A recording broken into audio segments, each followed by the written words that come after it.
Hello friends, आप सभी का रुद्र नर्सिंग एक्सप्रेस में हार्दिक स्वागत है। आशा करता हूँ कि आप सभी लोग अच्छे होंगे। आज का हमारा important topic anatomy and physiology के अंतर्गत आज हम लोग एड्रिनल ग्लैंड के बारे में डिस्कशन करेंगे। कौन कौन से इनके द्वारा हार्मोन जो है सीक्रेट होते हैं और इनकी कमी या अधिकता से जो है कौन सी डिजीज उत्पन्न हो जाती हैं।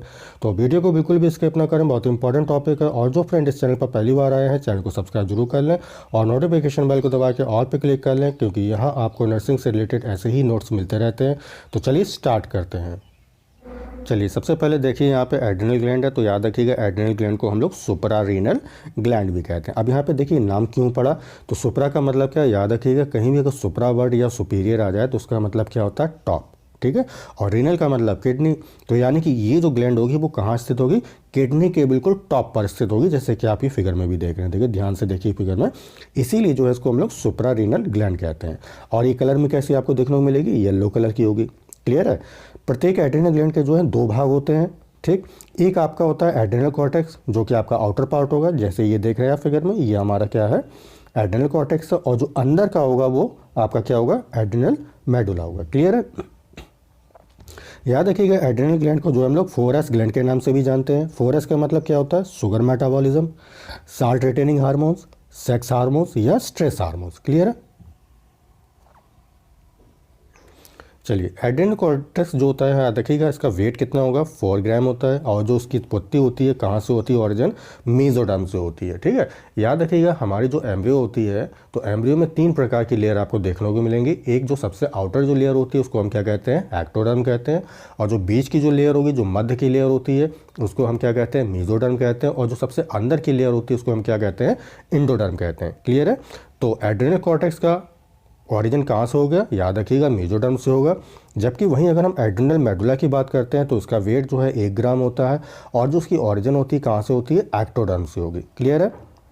चलिए एड्रिनल मेडुला जो है, याद रखिएगा ये क्रोमेफिन सेल से मिलकर बनी होती हैं, जो 2 तरह के हार्मोन्स का सीक्रेशन करेगी। एक आपका होता है एड्रिनलिन, या इसी को हम क्या कहते हैं, एपिनेफ्रिन। ठीक है। दूसरा होता है नॉर एड्रिनलिन, जिसे हम नॉर एपिनेफ्रिन के नाम से भी जानते हैं। और इन दोनों हार्मोन्स को मिलाकर जो है क्या कहते हैं, इन दोनों हार्मोन को मिला के कैटिकोलामाइन कहते हैं। ठीक है, ये जो कैटिकोलामाइन है वो अमीनो एसिड से मिलकर बने होते हैं। कौन सी विशेष प्रकार की अमीनो एसिड होगी, याद रखिएगा टायरोसिन। क्लियर है। चलिए कैटिकोलामाइन जो हार्मोन्स है, याद रखिएगा इसका सिक्रेशन तभी होगा जब आपको किसी प्रकार का स्ट्रेस या इमरजेंसी केस में। ठीक है, इसीलिए जो है इन हार्मोन्स को हम लोग स्ट्रेस हार्मोन या इमरजेंसी हार्मोन या 3F के नाम से भी जानते हैं। क्लियर है। अब यहाँ 3F से मतलब क्या है, फाइट, फ्राइट या फ्लाइट। ठीक है, अब देखो तीनों का मतलब समझते हैं यहाँ पे। क्या फाइट का मतलब क्या है, जैसे आपने कोई चीज़ डरावनी चीज़ देख ली तो आपको डर स्वाभाविक लगेगा, तो उस डर का जो है मुकाबला करना। ठीक है, तो उसको हम क्या कहते हैं, फाइट कहते हैं। फ्राइट, भय, यानी कि वो डर, किसी चीज़ को देखकर जो है डर जाना, भय आपको आपके अंदर जो है भय उत्पन्न होना, उसको हम कहते हैं फ्राइट। और फ्लाइट का मतलब क्या होता है, भाग जाना, यानी कि किसी डर को देखकर जो है आप वहाँ से एकदम तुरंत जो है भाग जाओ। ठीक है, तो वहाँ पे जो है यहाँ पे 3F हार्मोन जो है काम करता है। कहाँ, जहाँ आपको किसी प्रकार की स्ट्रेस इमरजेंसी उत्पन्न होती है। क्लियर है। कैटिकोलामाइन जो है, याद रखिएगा ग्लाइकोजिनोलिसिस। ठीक है, ग्लाइकोजिनोलिसिस का मतलब क्या होता है, देखिए यहाँ पे ग्लाइकोजन, आप यहाँ पे वर्ड देख रहे हैं ग्लाइकोजिनोलिसिस। ठीक है, तो वर्ड देखिए यहाँ पे ग्लाइकोजन, और लिसिस का मतलब होता है टूटना, यानी ग्लाइकोजन जो है टूट रही है। भैया जब टूटेगी तो कोई ना कोई चीज़ बनेगी, तो क्या बनेगा यहाँ पे, याद रखिएगा ग्लूकोज। ठीक है, अगर आपसे कोई पूछे कि ग्लाइकोजिनोलिसिस क्या होता है, तो याद रखिएगा जब ग्लाइकोजन का कन्वर्जन किस में हो रहा हो, ग्लूकोज में हो रहा हो। ठीक है। लिपिड मेटाबॉलिज्म, क्लियर है, लिपिड मेटाबॉलिज्म, प्रोटीन कैटाबॉलिज्म, यानी कि प्रोटीन कैटाबॉलिज्म का मतलब क्या है, प्रोटीन जो है ब्रेक डाउन होगी और किस में टूटेगी, आपकी अमीनो एसिड में टूटेगी। ठीक है, उनको जो है ये स्टिमुलेट करता है। किन किन चीज़ों को स्टिमुलेट करेगा, जो कैटाकोलामाइन है हमारे, याद रखिएगा पहला हमारा ग्लाइकोजिनोलिसिस है, दूसरा हमारा लिपिड मेटाबॉलिज्म है, तीसरा जो है हमारा प्रोटीन कैटाबॉलिज्म है। ठीक है, तो ये उनको जो है स्टिमुलेट करेगा। क्लियर है।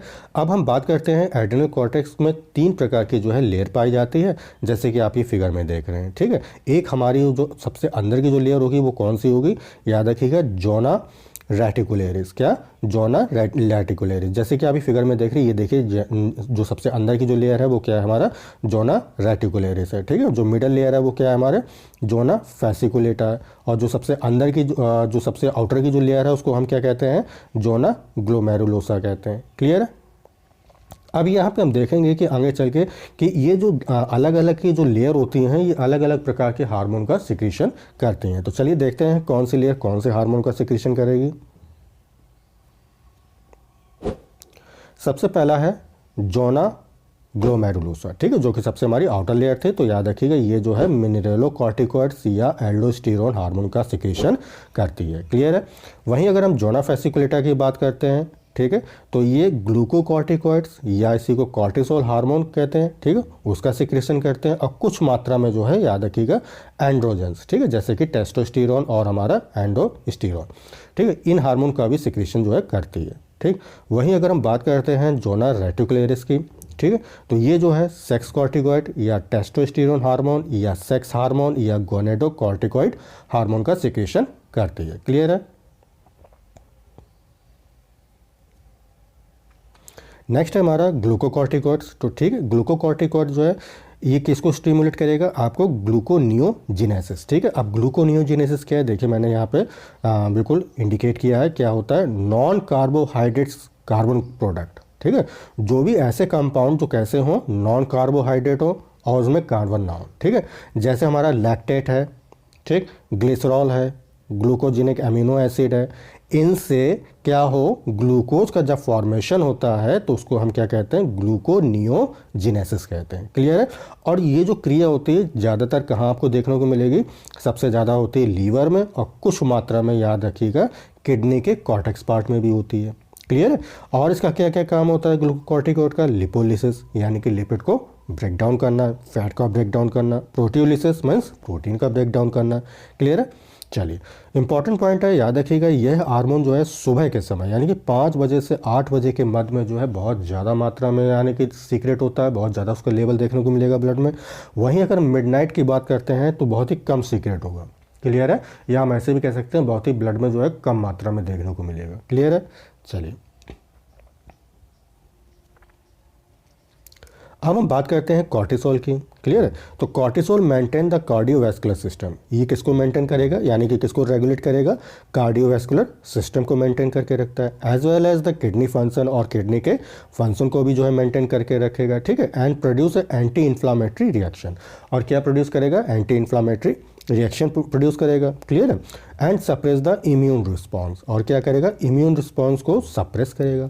अब हम बात करते हैं कि देखिए यहाँ पे इम्यून रिस्पॉन्स वर्ड आया, इसका मतलब क्या होता है, तो याद रखिएगा हमारी बॉडी जब जो है बैक्टीरिया, जैसे आपका बैक्टीरिया है, वायरस है, या दूसरे फॉरेन बॉडीज़ को रिकॉग्नाइज कर क्या उसकी पहचान करता है, पहचान करने के बाद में क्या करेगा, उससे डिफेंड करे। डिफेंड का मतलब क्या होता है, रक्षा करे। ठीक है। तो इस प्रोसेस को हम क्या कहते हैं, इम्यून रिस्पांस कहते हैं। क्लियर। तो ये क्या करेगा, जो कॉर्टिसोल हार्मोन है ये इम्यून रिस्पांस को सप्रेस कर देगा यानी कि उसको दबा देगा। क्लियर है। और क्या काम करता है, याद रखिएगा कॉर्टिसोल जो हार्मोन होता है, याद रखिएगा ये आरबीसी के प्रोडक्शन को जो है स्टिमुलेट करेगा। क्लियर है। चलिए अब हम बात करते हैं कॉर्टिकॉइड्स की। ठीक है। तो कॉर्टिकॉइड का काम क्या होता है, याद रखिएगा ये जो है regulate the balance of water and electrolyte in our body, यानी कि ये हमारे शरीर के अंदर जो है वाटर और इलेक्ट्रोलाइट का जो है मेंटेन करके रखेगा, इलेक्ट्रोलाइट को रेगुलेट करके रखेगा। क्लियर है। इन आवर बॉडी कॉल्ड है मिनरेलोकॉर्टिकॉइड्स। ठीक है। यानी कि कॉर्टिकॉइड के अंतर्गत जो मेन हार्मोन आता है, ठीक है, वो क्या है, आपका मिनरेलोकॉर्टिकॉइड है। ठीक। तो मिनरेलोकॉर्टिकॉइड ही जो है आपके शरीर के अंदर वाटर को बैलेंस बना के रखेगा और आपके इलेक्ट्रोलाइट्स को बैलेंस बना के रखेगा। क्लियर है। चलिए एल्डोस्टेरोन इज द मेन मिनरेलोकॉर्टिकॉइड। ठीक है। याद रखिएगा जो एल्डोस्टेरोन होता है वो मिनरेलोकॉर्टिकॉइड के अंतर्गत जो है एक मेन आपका प्रोडक्ट है। क्लियर है। चलिए बात करते हैं हम लोग एल्डोस्टेरोन की। ठीक है। तो एल्डोस्टेरोन को जो हम लोग साल्ट रिटेनिंग हार्मोन के नाम से भी जानते हैं। क्यों, क्योंकि ये हमारे बॉडी के अंदर जो है साल्ट को मेंटेन करके बनाए रखेगा। ठीक है। रेगुलेट करके रखेगा अंदर हमारे शरीर के। ठीक। Act mainly at the renal tubule, यानी कि जो एल्डोस्टेरोन हार्मोन होता है वो जनरली कहाँ पे वर्क करता है, याद रखिएगा जो आपकी रीनल ट्यूब्यूल्स होती हैं वहाँ पे आपको जो है देखने को मिलेगा कि ये हमारा जो एल्डोस्टेरोन है वहाँ पे एक्ट करता है। काम कहाँ करेगा एक्ट, याद रखिएगा रीनल ट्यूब्यूल्स में। ठीक है। तो ये रीनल ट्यूब्यूल्स में करता क्या है, याद रखिएगा वहाँ पे जो है ये सोडियम आयन जो है उसके रीअब्जॉर्प्शन को स्टिमुलेट करेगा, और याद रखिएगा water and excretion of potassium ion. ठीक है। और किसको करेगा, जो वाटर है उसको स्टिमुलेट करेगा और एक्सक्रीशन ऑफ पोटेशियम आयन, ठीक है, जो पोटेशियम आयन है उसका उत्सर्जन करेगा, ये उसको भी स्टिमुलेट करेगा, एंड फॉस्फेट आयन, ठीक, यानी कि जो पोटेशियम आयन और फॉस्फेट आयन है ये उसके उत्सर्जन को जो है स्टिमुलेट करेगा। इस प्रकार हम देखते हैं कि जो एल्डोस्टेरोन है helps in the maintenance of electrolytes, body fluid volume, osmotic pressure and blood pressure, ठीक है। इस प्रकार जो है जब क्योंकि हम यहाँ पे देख रहे हैं कि ये जो है हमारे साल्ट को मेंटेन करके रख रहा है बॉडी के अंदर, तो इस प्रकार जो है एल्डोस्टेरोन किस में हेल्प करता है, याद रखिएगा, आपके इलेक्ट्रोलाइट को बैलेंस करके रखेगा, बॉडी फ्लूइड को, जो बॉडी फ्लूइड का जो वॉल्यूम है उसको मेंटेन करके रखेगा, ऑस्मोटिक प्रेशर और ब्लड प्रेशर को भी मेंटेन करके रखेगा। क्लियर है।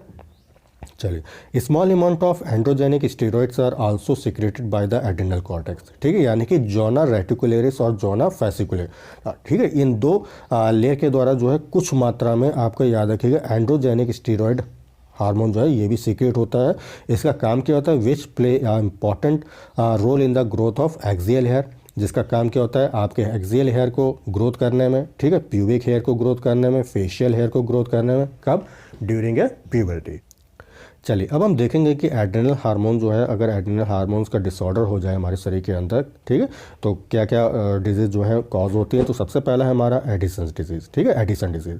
तो याद रखिएगा जो एडिसन डिजीज़ है कब ये उत्पन्न होगा, तो जब ब्लड में हमारा कॉर्टिसोल का लेवल जो है कम हो जाए। क्या, जब ब्लड में हमारे कॉर्टिसोल हार्मोन का लेवल जो है कम हो जाए, तो उस केस में क्या है आपको एडिसन डिजीज़ देखने को मिलेगी। क्लियर है।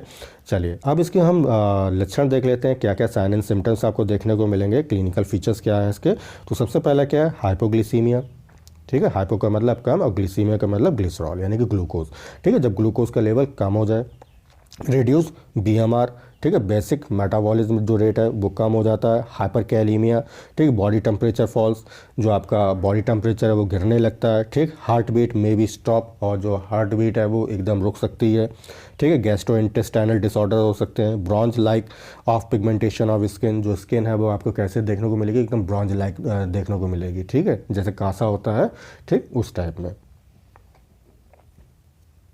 ठीक है, दूसरा केस क्या है, एडिसन डिजीज़ का उत्पन्न होने का कारण एक ये भी हो सकता है, याद रखिएगा, जब low level of aldosterone hormone in blood. ठीक है, जब ब्लड में आपका एल्डोस्टेरोन हार्मोन का जो लेवल है वो कम देखने को मिले, तो उस केस में भी जो है एडिसन डिजीज़ होने की संभावना रहती है। ठीक है, अच्छा, जब एल्डोस्टेरोन हार्मोन कम होता है तो क्या क्या आपको लक्षण देखने को मिलेंगे, तो याद रखिएगा, amount of sodium ions and water is excreted in urine.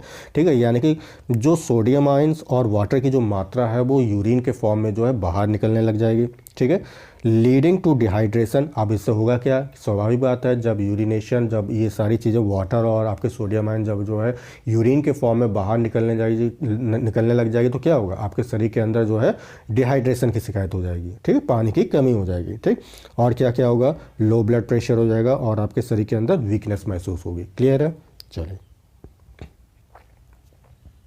चलिए बात करते हैं हम लोग आप कुशिंग सिंड्रोम की। ठीक है, तो याद रखिएगा, कुशिंग सिंड्रोम जो है कब आपको देखने को मिलेगी, जब आपके ब्लड में कॉर्टिसोल हार्मोन का लेवल कैसा हो जाए, कम हो जाए। ठीक, चलिए वहीं हम इसके साइन एंड सिम्टम्स की बात कर लेते हैं। तो याद रखिएगा, हाइपोग्लिसीमिया, जो हाइपरग्लिसीमिया था, ठीक है, लीड्स टू डायबिटीज़ मेलिटस। ठीक है, यदि हाइपरग्लिसीमिया यानी ग्लिसरॉल जो है बहुत ज़्यादा मात्रा में आपको ब्लड में बन रहा है, हाइपर का मतलब ज़्यादा, ठीक है, ग्लिसीमिया का मतलब ग्लिसरॉल यानी कि ग्लूकोज।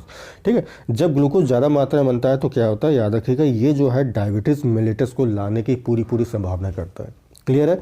नेक्स्ट क्या है, ओबेसिटी, मोटापा। ठीक है, हाइपरनाइट्रीमिया, नाइट्रीमिया का मतलब क्या होता है, सोडियम, यानी कि यहाँ पे क्या है, ब्लड में सोडियम आयन की मात्रा बहुत ज़्यादा आपको देखने को मिलेगी। ठीक, हाइपोकैलेमिया, पोटेशियम आयन का लेवल कम होगा। ठीक है, अब जब हाइपोकैलेमिया, तो याद रखिएगा, ये बहुत इंपॉर्टेंट चीज़ होती है, जब भी पोटेशियम आयन हमारे ब्लड में कम होता है तो याद रखिएगा, उससे जो है हमारे मस्कुलर वीकनेस आ जाती है हमारे अंदर। ठीक है, कन्वल्सन देखने को मिलेगा। कन्वल्सन क्या होता है, झटके। ठीक है, नर्वस डिसऑर्डर देखने को मिलता है, एंड में even a cause a titanian paralysis, और इससे क्या हो जाता है, टिटेनिया और पैरालिसिस होने की पूरी संभावना हो जाती है। क्लियर है। चलिए, कॉपियस एंड फ्रीक्वेंट यूरिनेशन। ठीक है, यहाँ पे जो यूरिनेशन है वो बार बार आपको आएगी। ठीक है, पेशाब जो है वो बार बार आपको लगेगी, तो इस केस को हम क्या कहते हैं, पॉलीयूरिया कहते हैं। Clear, and thrust, bad urination. ठीक है, आपको बहुत ज़्यादा प्यास लगेगी, हो सकता है कि बैड यूरिनेशन हो जाए, यानी कि बिस्तर पे ही पेशाब होना।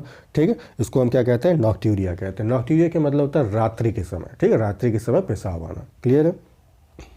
ठीक है। अगला क्या है, गैस्ट्रो इंटेस्टाइनल डिसऑर्डर आपको हो सकता है, ठीक है। Blood volume and blood pressure जो है आपका इंक्रीज हो सकता है, ठीक। Face become a red and rounded, यहाँ पे जो आपका फेस है वो कैसा हो जाएगा, बिल्कुल एकदम राउंड हो जाएगा और बिल्कुल रेड कलर का होगा, जैसे कि बिल्कुल मून का फेस होता है, क्लियर है।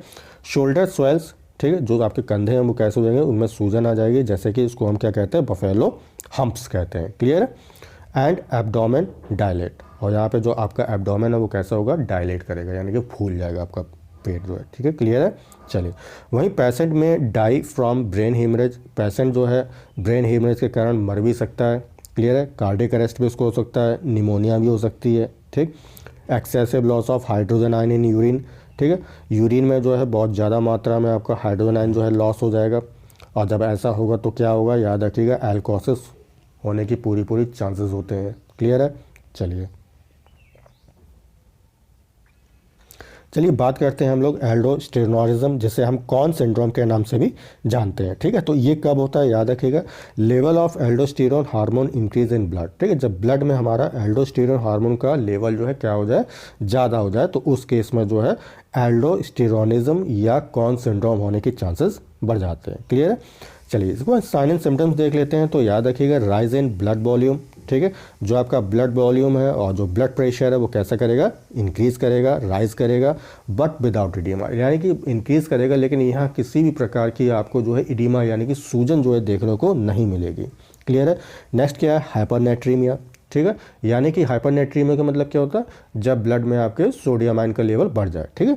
याद करने का तरीका देखिए, हाइपर का मतलब जानते ही हैं आप सभी लोग, ज़्यादा, और Na, देखिए यहाँ पे Na आ रहा है ना, तो Na किसके लिए होता है, सबको मालूम है, सोडियम के लिए होता है, क्लियर है। तो ऐसे याद रखिएगा। हाइपोकैलेमिया, हाइपो का मतलब होता है कम, और के वर्ड आ रहा है पोटेशियम के लिए, ठीक है, तो ऐसे याद रखिएगा, पोटेशियम की मात्रा जो है यहाँ पे कम हो जाएगी। चलिए अब हम देखते हैं विरिलिज्म क्या है, ठीक है। तो याद रखिएगा, विरिलिज्म क्या है, ये मेल के जो सेकेंडरी करेक्टर्स होते हैं वो फीमेल में जब अपीयर होने लगे तो उसके इसको हम क्या कहते हैं, विरिलिज्म कहते हैं। जैसे कि क्या क्या सेकेंडरी करेक्टर हो सकते हैं, जैसे कि मेल की तरह जो है उसकी वॉइस होना, ठीक है, दाढ़ी का बढ़ना, मूँछों का आना, ठीक है, स्टॉपेज ऑफ मैंसुरेशन जो हो रही होती हैं वुमेन में वो रुक जाना, ठीक है, ग्रोथ ऑफ क्लाइटोरिस का ग्रोथ होना, ठीक है। तो ये सारे जो है जो करेक्टर्स हैं वो क्या होते हैं, मेल के सेकेंडरी करेक्टर्स हैं, ठीक है। तो ये जब मेल के सेकेंडरी करेक्टर फीमेल में आ जाएं किसी भी प्रकार तो उसको हम क्या कहते हैं, विरिलिज्म कहते हैं, क्लियर है। चलिए वहीं बात करते हैं हम लोग हिरोसिटम की, ठीक है। तो ये क्या चीज़ होती है, is the presence of facial and access body here in females, ठीक है। कभी कभी आपने देखा होगा फीमेल में जो है उनके चेहरों पर काफ़ी मात्रा में, उनकी बॉडी पर जो है काफ़ी मात्रा में बाल जो है उगाते हैं, क्लियर है। तो इस केस को हम क्या कहते हैं, हिर्सुटिज्म कहते हैं, क्लियर है। चलिए नेक्स्ट है हमारा गायनेकोमेस्टिया, ठीक है, बहुत इंपॉर्टेंट टर्म है गायनेकोमेस्टिया। क्या होता है, ये is characterised by the enlarge mammary gland in male, ठीक है, जब मेल में जो है मेमोरी ग्लैंड कैसी हो जाए, इनलार्ज हो जाए, क्लियर है। तो उस केस को हम क्या कहते हैं, गायनेकोमेस्टिया कहते हैं, ठीक है। और याद रखिएगा मेस्टिया वर्ड हमेशा किसके लिए इंक्लूड हम लोग करते हैं, मेमोरी ग्लैंड के लिए करते हैं, ठीक है। अगला पॉइंट है, इंपॉर्टेंट है, याद रखिएगा, यदि मेल में एंड्रोजेंस जो हार्मोन होता है उसकी मात्रा बहुत ज़्यादा हो जाए, ठीक है, ब्लड में एंड्रोजेंस का जो लेवल है बहुत ज़्यादा हो जाए तो उस केस में क्या होता है, जो पेनिस का साइज है वो कैसे हो जाएगा, काफ़ी लॉन्ग हो जाता है पेनिस, ठीक है। तो इस कंडीशन को हम क्या कहते हैं, मैक्रोजेनिटोसोमिया कहते हैं। क्या कहते हैं, याद रखिएगा, इंपॉर्टेंट वर्ड है, मैक्रोजेनिटोसोमिया कहते हैं, क्लियर है। आशा करता हूँ कि टॉपिक को आपको अच्छी तरह से समझ में आ गया। यदि आपको टॉपिक अच्छा लगा है तो उसे लाइक ज़रूर कर दिया करें और अपने दोस्तों के साथ में शेयर करें, ठीक है। यदि आप चैनल पर पहली बार विजिट किए हैं तो चैनल को सब्सक्राइब जरूर कर लें। तब तक के लिए take care and bye bye, thank you so much.